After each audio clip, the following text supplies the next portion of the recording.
Stories set in post-apocalyptic settings seem to have a big appeal for many people. The end of the world has a profound attraction to many of us for a multitude of reasons. Some see the post-apocalypse as a blank slate, a chance to start over because our current path seems like a dead end to them. Some see it as just punishment for humanity's hubris or our egoism.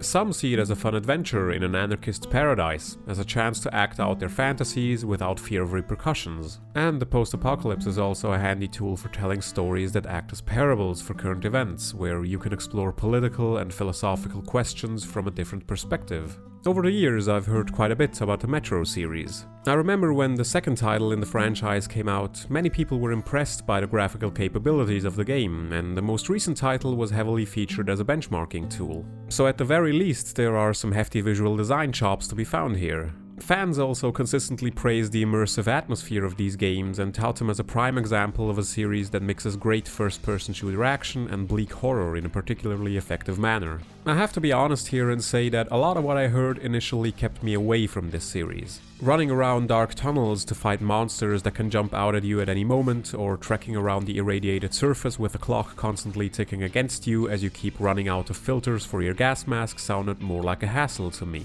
I'm not the biggest fan of either jump scares in excessively dark environments or constantly depleting resources that need to be replenished every few minutes. But I was still curious enough after all these years that I finally played the first game, or more accurately, the Redux version. I happen to own the original version on Steam as well, but since you can't actually buy that one anymore, it's clear that the developers believe this remade version represents their vision better than the original did. So that's the version I will be discussing today. As far as I can tell from what I've read, the differences between the versions are largely cosmetic, with only a few changes to the levels. The biggest changes are some levels that were previously separate are now combined. So then, with the different possibilities I mentioned at the beginning of this review in mind, what kind of fantasy does the post-apocalypse in the Metro universe provide? Well, Metro 2033 seems to put large part of its focus on people actually surviving in this world. Too often, post-apocalyptic settings don't materially differ from our current world. There are settlements you can visit, commerce is usually still a thing, and generally people don't seem to have too much trouble finding food and shelter after the bombs fell. The only difference is that now they have saucepans and animal hides taped to their bodies. At most, the problem of securing resources and the ensuing conflicts are used as the facets of our current reality to be ballooned up to massive proportions. Metro, by comparison, really puts a lot of effort into making these subway tunnels look like they're the homes of the people inhabiting them.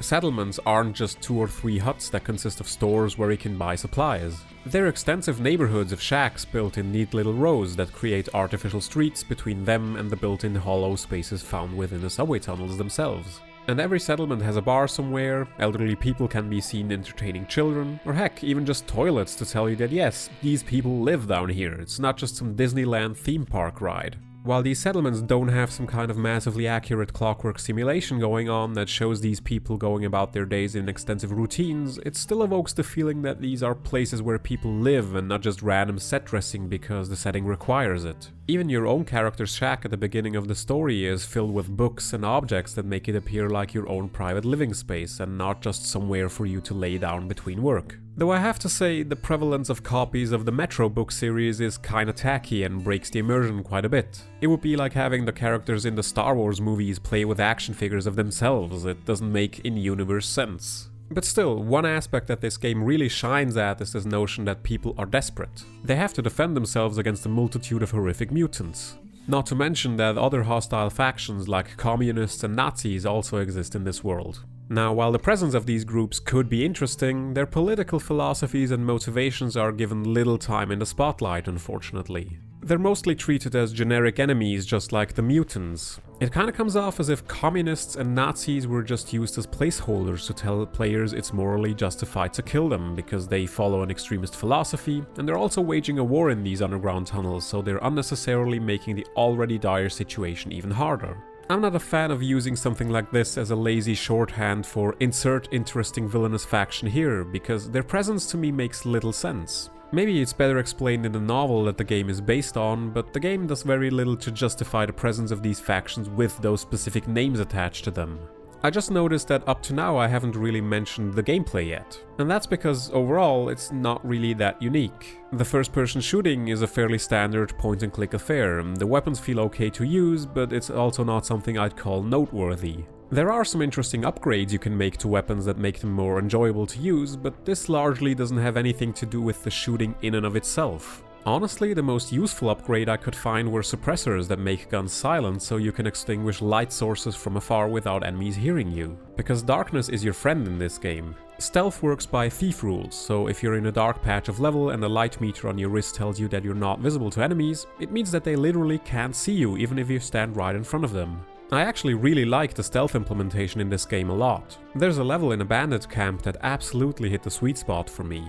Sneaking around, detecting traps, killing lights and evading the patrolling guards was great. Unfortunately, stuff like this doesn't happen too often. And the reason for that is that Metro 2033 is a surprisingly scripted affair that tells you how it wants to be played. I would have thought that a game set in the post-apocalypse that relies on exploration would lead to some more open-ended gameplay, but honestly, this feels about as linear and restrictive as Half-Life 2, only without any of the things that made Half-Life 2 exceptional. Tons of levels are just short walks through friendly territory. While they do flesh out the world, they're entirely passive affairs with not much going on besides walking around, maybe buying or upgrading something and listening to NPCs talk at you. And speaking of those NPCs, a large number of levels also have you following their rear side. They basically act as glorified tour guides because they tell you where to go, what to do, when to stop and when to shoot, and if you don't shoot, they'll usually do the job themselves. There are only a few instances where you're truly alone, scavenging around or trying to figure out where you have to go and what you have to do.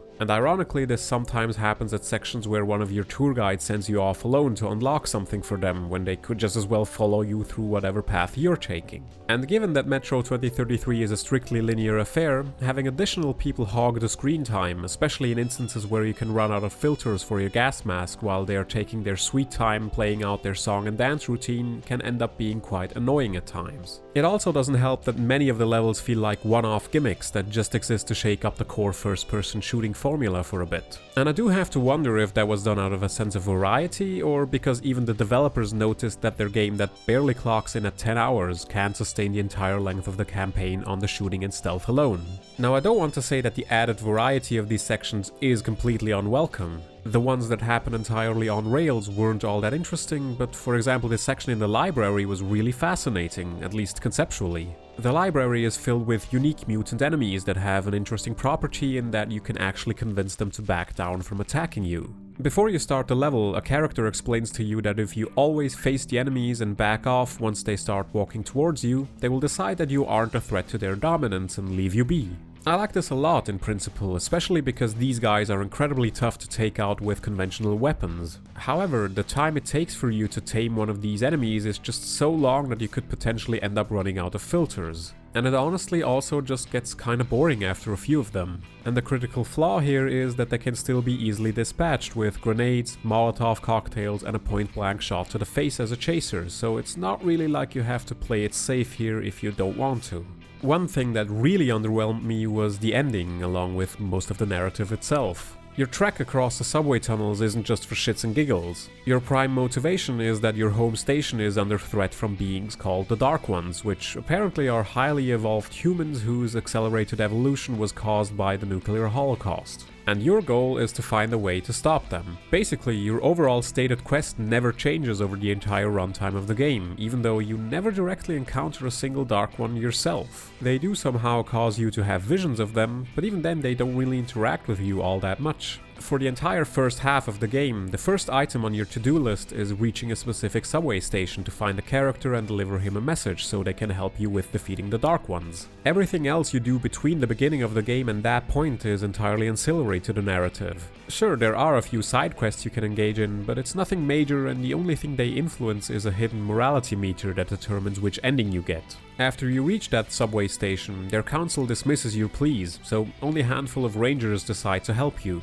The plan to thwart the Dark Ones is to search for a secret military facility, which you can only find by gathering some information from the aforementioned library. You have to make it operational so you can fire its missiles and bring a beacon along with you so the missiles can hit the intended target. After that's done, you're tasked with venturing up to the surface one final time to head up a tower so the beacon can be used to target the spot on the surface where the Dark Ones live. The game basically just ends on this note and never really delves into anything else surrounding it. You fulfilled your quest and killed the Dark Ones. Good job.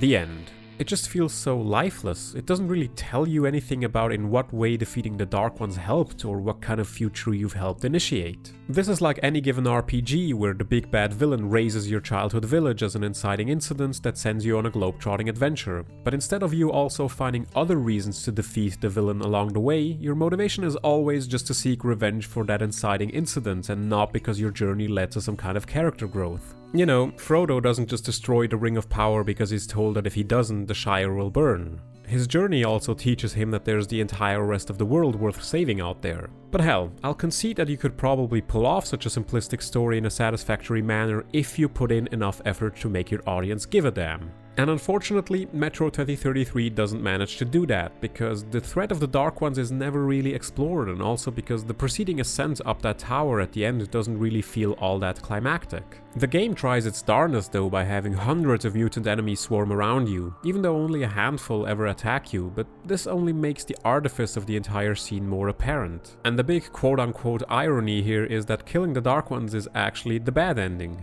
Remember that hidden morality system I mentioned earlier? Well, if you've been a good boy or girl, did all the side quests and also a few other things that you couldn't possibly think would have an impact on that system without looking them up, the game actually switches gears right before the end so that your character destroys the beacon because he realizes that the Dark Ones aren't actually your enemies. They were just trying to reach out to humans for peaceful purposes and you misinterpreted that as an act of aggression and now they're dead. Oops. Their peaceful nature is actually hinted at numerous times by those visions and hallucinations you get to experience, where they'll tell you that they only intend peace, and they also mention that you're able to stop death. The good ending is also entirely non-canonical, because as far as I know, the next game picks up from the bad ending anyway, so what's even the point of writing this quasi-ironic twist into it that basically invalidates your entire quest? Neither ending really feels all that satisfying to me, and the overall narrative just doesn't feel all that fleshed out. It just feels like there are a lot of placeholders here. The generic Dark Ones that are never explained, the communists and the Nazi factions, all stuff that superficially tells you that there is a threat out there, and it tries to use all of those scenes of people living in the subway stations to give you the impression that there's something worth fighting for, to oppose all these enemies. But the fact that the presence of anything other than the mutants just isn't explained in enough detail means that in the end I just couldn't manage to give a shit about saving these people. To be honest, it's kinda hard to come to a definite conclusion on this game. There are things that I really like a lot. The game shines when it comes to atmosphere, setting, the stealth gameplay, and the music. I mean, I didn't learn how to play that theme on the guitar just for this video, I genuinely really love this composition. But the shooting is middle of the road at best. Many levels either consist entirely out of one-off gimmicks, hand-holding by NPCs or other scripted events, and the narrative, its themes, and its endings are entirely forgettable. I wouldn't say the game isn't worth playing, there are a few really good bits in there. It's just that if you decide to play Metro 2033, you should temper your expectations. But I hope that if I ever get around to playing the sequels, that they didn't make the same mistakes all over again.